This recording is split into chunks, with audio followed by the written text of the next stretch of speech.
Finding hope, recovering from panic disorder. Hey friends, let me ask you something.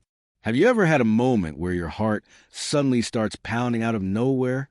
Like someone flipped a switch in your body and suddenly you're flushed, dizzy, your chest is tight, and your brain is screaming that something is very wrong, even though everything around you seems totally normal? If so, you may have experienced something that can be both confusing and terrifying, a panic attack. And if those moments keep happening, if the fear of having another one starts to control your life, that's when it becomes something deeper. That's when it might be panic disorder. But here's what this video is really about: hope and recovery, even when it feels like that might be impossible. Now, let's be real. Panic disorder is so much more than just being too anxious or overthinking things. It's when your body hits the emergency button without your permission. Imagine going through your day and suddenly, bam, your heart races, your vision blurs, your legs go weak, and you feel like you're either dying or go insane. Panic attacks often come out of nowhere, and the fear that they'll strike again can make you afraid to even leave the house. That's what makes a disorder. Not just the attacks, but the constant fear of the next one. That fear creates a loop, and it can feel like you're trapped in your own nervous system. I want you to know, if that's you, I see you, and you're not alone. This is important. You are not broken. Let me say that again for the people in the back. You are not broken. Panic disorder doesn't mean you're weak or dramatic. It doesn't mean you're making it up. It means your nervous system is stuck in high alert, like a smoke alarm going off when there's no fire. And I get it. When you're in the thick of it, it's hard to believe there's a way out. But recovery? It's real. I've seen it. I've lived it. And it starts with just a little glimmer of something powerful. Hope, that tiny voice that says, maybe things can get better. So, how do people actually recover from panic disorder? It's not magic, and it doesn't happen overnight. But there are proven paths to healing. One of the most effective is cognitive behavioral therapy, or CBT. CBT teaches you how to interrupt the spiral of catastrophic thinking that fuels panic attacks. It helps you learn to say, this is scary, but I'm not in danger. Over time, those thoughts start to stick. Some people also benefit from medication, like SSRIs, which balance the chemicals in your brain and help lower overall anxiety. And let me be super clear. There is zero shame in using medication as part of your recovery. For many, it's the difference between surviving and thriving. Then there's the stuff that isn't always talked about. The everyday habits that gently shift your nervous system toward calm. Reducing caffeine, getting regular sleep, moving your body, even if it's just a walk. These things matter more than we realize. And let's talk about breath work and mindfulness. These aren't just wellness buzzwords.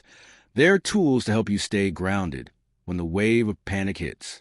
A simple breathing pattern like 4-7-8 can literally tell your brain, you're safe. It's not about pushing away fear. It's about letting your body relearn safety one breath at a time.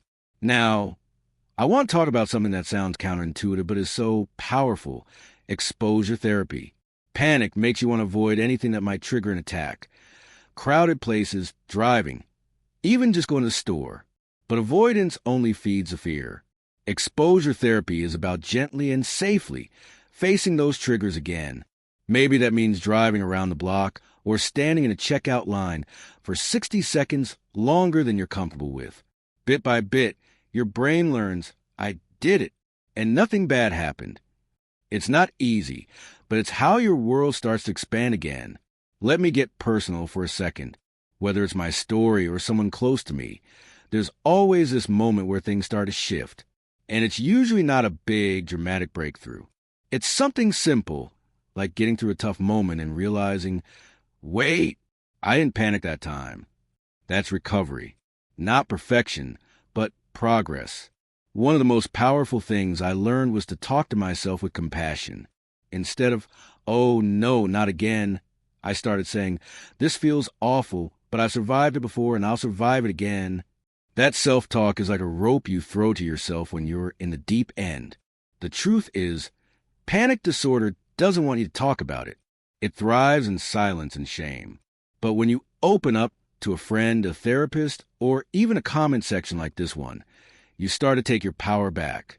I can't tell you how many people have messaged me saying they thought they were the only one who felt this way. You're not. There are millions of us, and we're all figuring it out together. You're not just surviving panic. You're rewriting the story it tried to tell you, that you're not strong enough. Because guess what? You are. So, if you're watching this and wondering if it'll ever get better, I want you to know, yes, it can. It might not be fast. It might not be perfect. But every day you show up, every moment you choose to keep going, is a step toward healing. Even if it's messy, even if you stumble. Recovery is not about being fearless. It's about being brave enough to keep moving forward anyway. And if no one has told you this today, I'm proud of you. If this video resonated with you, if something clicked, even just a little, do me a favor. Hit that subscribe button so you don't miss future videos where we talk about mental health, healing, and how to live with more peace.